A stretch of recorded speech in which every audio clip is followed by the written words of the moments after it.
अस्सलाम वालेकुम students, welcome to CBEL concept based education learning YouTube channel. मैं हमाद अहमद आपका ट्यूटर। आज की इस लेक्चर के अंदर हम बात करेंगे बीकॉम पार्ट 2 की और इसका सब्जेक्ट है ऑडिटिंग। स्टूडेंट्स, मैंने ऑडिटिंग की आपको paper preparation scheme 2022 fourth supplementary examination 2022 में आपको करवा रहा हूं। आप स्टूडेंट्स से ज्यादा चैनल को सब्सक्राइब कर लें, वीडियोस को लाइक करें और इस चैनल को फॉलो लाजमी करें, क्योंकि हर वीडियो आप तक हर टाइम के अंदर पहुंचती रहे, आप कोई भी वीडियो को स्किप और मिस ना कर पाओ। आज हम करेंगे क्वेश्चन अपना ऑडिटिंग का। मैं आपको ऑडिटिंग का आज जो क्वेश्चन करवाऊंगा वो क्वेश्चन मैं आपको वेरिफिकेशन चैप्टर के अंदर से ही करवाऊंगा और ये हमारा क्वेश्चन नंबर 6 बनेगा। लास्ट वीडियो में हमने क्या किया था, वेरिफिकेशन के चैप्टर के अंदर से ना हमने ना स्टूडेंट्स आपको ये करवाया था कि किस तरह आप फिक्स एसेट की वेरिफिकेशन कर सकते हैं, किस तरह आप इनटेंजिबल एसेट की वेरिफिकेशन कर सकते हैं। और आज हम क्या करेंगे, आज हम करेंगे वेरिफिकेशन ऑफ करंट एसेट। देखिएगा students, verification of current assets. देखिए करंट एसेट्स, ये क्वेश्चन आपको कैसे आएगा, मैं दोबारा से आपको लिख देता हूं। देखिए ना, वो ऐसे आपको कहेगा, मेरी बातों को अंडरस्टैंड कीजिएगा जरा। वो लिखेगा वेरीफाई द फॉलोइंग, वैसे लिखेगा वेरीफाई द फॉलोइंग।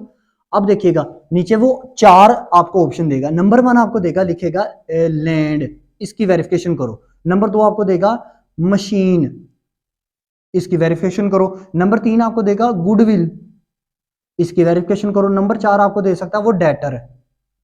अब आपने ये आइडेंटिफाई करना है कि इनमें से कौन सा करंट एसेट है, कौन सा फिक्स एसेट है, कौन सा इंटेंजिबल एसेट है। तो करंट फर्स्ट वन देखे तो लैंड, तो इसका मतलब है फिक्स एसेट है ना, तो वो जो मैंने लास्ट वीडियो में आपसे 9 पॉइंट शेयर किए थे ना, उसको लिखेंगे। फिर उसके बाद मशीनरी फिक्स एसेट ही है, तो लास्ट वीडियो में जो 9 पॉइंट्स दिए थे उन्हीं फिक्स एसेट के 9 पॉइंट्स को आप लिखेंगे दोबारा से, ठीक है। चाहे 2 दफा आ गए हैं फिक्स एसेट तो ऐसा कोई इशू नहीं है। नंबर 3 गुडविल, तो गुडविल के जो मैंने 5 से 6 पॉइंट आपसे डिस्कस किए थे, गुडविल हमारा इंटेंजिबल एसेट होता है, उसको आप लिखेंगे। लास्ट में डेटर। अब डेटर हमारे पास क्या स्टूडेंट्स, ये करंट एसेट है, तो आज हम डेटर के बारे में हम पढ़ेंगे। डेटर के कितने पॉइंट्स करने हैं, इसकी वेरिफिकेशन एक ऑडिटर कैसे करता है, और इसके अलावा कौन कौन से ऐसे करंट एसेट हैं जो इसके अंदर हम पढ़ेंगे। तो मैं नीचे लिख देता हूं, एक हम आप पढ़ोगे डेटर, एक आप पढ़ोगे कैश इन हैंड, एक आप पढ़ोगे कैश एट बैंक। ले स्टूडेंट्स, ये 3 करंट एसेट बस आप पढ़ोगे, ठीक है ना। अब हम सबसे पहले किसकी बात करते हैं, सबसे पहले हम बात करते हैं डेटर। अब देखिएगा स्टूडेंट्स, एक डेटर्स, एक कंपनी के अंदर जितने भी डेटर्स हैं, यानी कि उनके कस्टमर्स हैं, यानी कि उनके अकाउंट रिसीवेबल हैं। डेटर क्या होते हैं, जिनको कंपनी ने उधार पे माल फरोख्त किया होता है और मुस्तकबिल में उनसे पैसे लेने होते हैं। तो ऑडिटर किस तरह उनको चेक करेगा, किस तरह ये देखेगा कि क्या वाकई कंपनी ने जितने डेटर्स मुझे शो करवा रहा है कंपनी के, क्या वाकई उतने ही डेटर्स हैं। तो इसके अंदर सबसे पहले जो पॉइंट आएगा वो आएगा इन वॉइस। ऑडिटर ये देखेगा कि इन्होंने इनवॉइस कितनी कितनी की बनाई है। मतलब देखो, जब भी ना फर्ज करें मैं कंपनी हूँ, मैं नेस्ले कंपनी हूँ, तो मैं ना किसी एक पर्सन को उधार पे माल सेल आउट कर रहा हूँ, तो मैं ना उसकी इनवॉइस बनाऊंगा, मतलब उसकी एक स्लिप बनाऊंगा, उसके ऊपर उसका नाम लिख दूंगा, मैं ये लिखूंगा कि मैंने कितनी अमाउंट इससे मुस्तकबिल के अंदर लेनी है। तो वो तमाम इनवॉइसेज जो किसी भी कंपनी ने डेटर के ऊपर बनाई होंगी, वो तमाम इनवॉइसेज ऑडिटर चेक करेगा कि कितनी कितने की इनवॉइसेज है। वो कंपनी से मांगेगा कि मुझे इनवॉइसेज दो। इसके अंदर आप 1-2 लाइनों में ऐसे लिखोगे, ठीक है। नंबर 2 पॉइंट अरिथमेटिकल एक्यूरेसी, मतलब वो ना जमा मनफी जरूरत तकसीम करेगा। मतलब क्या, वो तमाम डेटर्स के अमाउंट्स को प्लस करेगा और ये देखेगा कि जितने डेटर्स के अमाउंट इस कंपनी ने मुझे करंट एसेट के अंदर शो करवाई। आपको पता है डेटर्स करंट एसेट होते हैं किसी भी कंपनी का, तो जितने भी अमाउंट के शो करवाए हैं डेटर, क्या उतने के ही बनते हैं कि मुझे ये कम या ज्यादा शो करके बता रहे हैं, ठीक है ना स्टूडेंट्स। और आपको पता है ज्यादातर वो ना कंपनी ज्यादा ही शो करके बताती है, क्यों, क्योंकि कंपनी ये शो करना चाह रही है ऑडिटर को कि हमारे तो कस्टमर ही बहुत ज्यादा है। Number 3 point recording. रिकॉर्डिंग क्या इन्होंने प्रॉपर रिकॉर्डिंग की है, ऑडिटर ये देखेगा। Number 4 bad debts. Bad debts, company के कितने बैड डेट्स हो गए हैं। Number 5 provision, provision for bad debts या डाउटफुल डेट्स, ठीक है ना। डाउटफुल डेट्स भी आप लिख सकते हो, ठीक है ना students. Number 6 sorry disclosure, disclosure. अब देखिएगा स्टूडेंट्स, बैडर्स किसे कहते हैं, वो लोग जो कंपनी को पैसा ना दें, वो कस्टमर्स जो कंपनी को पैसा ना दें, जिनसे पैसा मुस्तकबिल में मिलने की कोई उम्मीद नहीं है, ठीक है ना। और प्रोविजन फॉर बैडर्स क्या होती है कि कंपनी क्या करती है कि हम, जैसे मिसाल के तौर पर मैं कंपनी हूँ, एक ए पर्सन है जिसको मैंने 20,000 की चीजें मुस्तकबिल में फरोख्त की थी और मुस्तकबिल में उनसे 20,000 रुपया मैंने लेना था।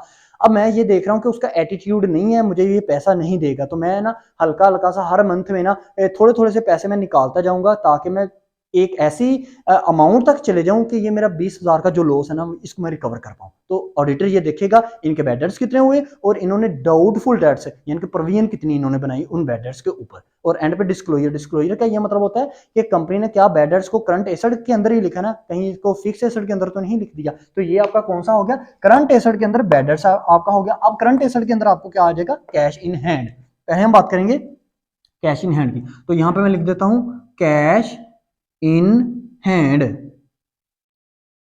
Cash in hand. अब कैश इन हैंड में सबसे पहले आपके पास पॉइंट आएगा ओपनिंग बैलेंस, नंबर 2 आपके पास पॉइंट आएगा रिसिप्ट, नंबर 3 आपके पास आएगा पीटी कैश बुक, नंबर 4 आपके पास पॉइंट आएगा अरिथमेटिक एक्यूरेसी, अरिथमेटिक एक्यूरेसी इसको नोट डाउन कर लीजिएगा। Number 5 disclosure. देखें स्टूडेंट्स इस चीज को आप समझेंगे, देखें कैश इन हैंड, कंपनी के पास ओपनिंग बैलेंस कितना है आपको पता है ना, फाइनल अकाउंट जब आप बनाते हो तो लास्ट ईयर का जो क्लोजिंग बैलेंस होता है वो कंपनी का ओपनिंग बैलेंस बन जाता है। तो और कंपनी का ओपनिंग बैलेंस कहां पे लिखा जाता है, ओपनिंग बैलेंस एसेट साइड के ऊपर लिखा जाता है, यानी कि प्रॉफिट एंड लॉस अकाउंट में भी ओपनिंग बैलेंस जो है वो लिखा जाता है, और यही ओपनिंग बैलेंस से नेट प्रॉफिट को डिटरमाइन किया जाता है या नेट लॉस को डिटरमाइन किया जाता है। ओके, कंपनी का ऑडिटर ये देखेगा कि कंपनी का जो नेक्स्ट ईयर में ओपनिंग बैलेंस इनका आया था वो कितना आया था, ठीक है। फिर उसके बाद वो रिसिप्ट देखेगा कि कहां कहां से इनको पैसा मिल रहा है। फिर उसके बाद वो क्या देखेगा, वो ये देखेगा स्टूडेंट्स कि इनका पीटी कैश बुक कितना है, यानी कि इन्होंने छोटे मोटे जो एक्सपेंस के लिए बुक बनाई हुई है ना पीटी कैश बुक, वो कितनी अमाउंट की पीटी कैश बुक इन्होंने बनाई हुई है। पीटी कैश बुक दोबारा समझ लीजिएगा, वो बुक जो छोटे मोटे खर्चों के लिए वो बनाती है कंपनी, जैसे बॉल पेन का खर्चा, जैसे रिमूवर्स का खर्चा, जैसे स्टेपलर्स का खर्चा, ये जैसे पेजेस या पेपर्स वगैरह का खर्चा, तो ये पीटी कैश बुक के अंदर ही आता है, ठीक है ना। और एंड पे डिस्क्लोजर के क्या, कैश इन हैंड कंपनी ने एसेट करंट एसेट के अंदर ही लिखा है कि नहीं लिखा। अब ये आपका क्या हो गया, वेरिफिकेशन ऑफ करंट एसेट के अंदर डेटर्स भी हो गया, कैश इन हैंड भी हो गया। अब हम लास्ट के अंदर करेंगे कैश एट बैंक। अब क्या करोगे, कैश एट बैंक। नहीं स्टूडेंट्स, कैश एंड बैंक के अंदर आपके पास क्या आएगा, नंबर 1 ओपनिंग बैलेंस, ये वही है कि लास्ट ईयर के अंदर जो क्लोजिंग बैलेंस था बैंक के अंदर वो नेक्स्ट ईयर में ओपनिंग बैलेंस बन जाएगा, और ऑडिटर ये देखेगा कि कितना ओपनिंग बैलेंस है। फिर उसके बाद क्या आ जाएगा, नंबर 2 बैंक रिकॉन्सिलेशन स्टेटमेंट, ये देखेगा यानी कि पासबुक और कैश बुक को वो देखेगा। नंबर 3 रिसिप्ट, कितना कैश कंपनी ने वसूल किया है, कंपनी के अकाउंट्स में कितना कैश आया है। नंबर 4 बैंक पेमेंट, कंपनी ने बैंक को कितनी की पेमेंट की है, ये मैं इस पॉइंट को आपसे डिस्कस करता हूं, रुक जाइएगा बस। नंबर 5 डिस्क्लोजर, डिस्क्लोजर देखें, डिस्क्लोजर का ये मतलब है कि कैश एंड बैंक को कंपनी ने करंट एसेट के अंदर ही लिखा है ना। अब ना मैंने पॉइंट शेयर करना था बैंक पेमेंट। बैंक पेमेंट का मतलब ये होता है कि कंपनी ने, आपको पता है कंपनी जो बड़ी बड़ी कंपनी होती है ना, वो ऐसे नहीं हर वक्त अपने पास पैसा नहीं रखती है। अगर उन्होंने किसी भी अपने वेंडर को, मतलब किसी भी अपने क्रेडिटर को जहां से उन्होंने उधार पे माल परचेज किया हो या कैश पे माल परचेज किया हो ना, तो उनको जो पेमेंट करनी होती है ना वो बैंक के थ्रू करते हैं, यानी कि अपने अकाउंट्स के, बैंक अकाउंट्स के थ्रू करते हैं। तो बैंक पेमेंट का ये मतलब है कि ऑडिटर ने ये चेक करना होता है कि कंपनी ने अपने अकाउंट से कितने लोगों को कितनी कितनी पेमेंट की हुई है। तो सो स्टूडेंट्स, ये आपके पास क्या था, ये आपके पास वेरिफिकेशन ऑफ करंट एसेट था। इस तरह आपको क्वेश्चन आएगा, इसके अंदर आप क्या क्या लिखोगे। देखिए डेटर में भी मैंने 5 से 6 पॉइंट डिस्कस किए, कैश इन हैंड में भी मैंने 5 पॉइंट डिस्कस किया, कैश एट बैंक में भी मैंने 5 पॉइंट आपसे डिस्कस किए। आपने इन्हीं पॉइंट्स को 2-2 लाइनों के अंदर लिख देना है अपनी वर्डिंग में। अभी ये चैप्टर कंप्लीट नहीं हुआ, नेक्स्ट वीडियो के अंदर मैं आपको ये बताऊंगा कि आप किस तरह लायबिलिटी के पोर्शन को, चाहे वो करंट लायबिलिटी हो चाहे वो आपके पास फिक्स लायबिलिटी हो, आप किस तरह उसको हल कर पाओगे, किस तरह उसको सोल्व कर पाओगे। अभी मैंने क्या कंप्लीट कर दिया, आपको एसेट का पोर्शन हमने कंप्लीट कर लिया कि हम एसेट की वेरिफिकेशन कैसे करेंगे। देखें, अगर आपको टेक्निक्स ऑफ वेरिफिकेशन आ जाए वो एक सेपरेट क्वेश्चन है, वो आप सिर्फ 10 टेक्निक्स लिखोगे। लेकिन अगर आपको वेरिफिकेशन ऑफ एसेट आ जाए, करंट एसेट आ जाए, करंट एसेट वो ऐसे नहीं आपको कह देगा कि करंट एसेट मुझे बता दो, वो इस तरह मेंशन करके बताएगा कि आपको खुद से 4 से 5 हेडिंग के अंदर आपको खुद से डिटरमाइन करना पड़ेगा, जैसे कि land, building, land, machinery, goodwill और ये डेटर था कि इनके अंदर कौन कौन से फिक्स एसेट हैं, कौन से करंट एसेट हैं और कौन से इंटेंजिबल इंटेंजिबल एसिड हैं। अगर आपने इनको डिटरमाइन कर लिया तो फिक्स एसिड में फिक्स एसिड के पॉइंट लिखिएगा, इंटेंजिबल एसिड में इंटेंजिबल एसिड के पॉइंट लिखिएगा, और करंट एसिड्स में करंट एसिड्स के पॉइंट लिखिएगा। मैंने सब कुछ आपसे करंट एसिड, फिक्स एसिड और इंटेंजिबल एसिड आपसे शेयर कर लिया। आई होप आपको वीडियो अच्छी लग रही होंगी। वीडियो अच्छी लगी तो लाइक करें, चैनल को सब्सक्राइब करें, क्योंकि इस चैनल के थ्रू आपको आपके लेवल तक जाके इंफॉर्मेशन और आपको एजुकेशन प्रोवाइड की जा रही है। अब तक इतना ही, अपना ख्याल रखें, अपने इस यूट्यूब चैनल का भी। अल्लाह हाफिज़।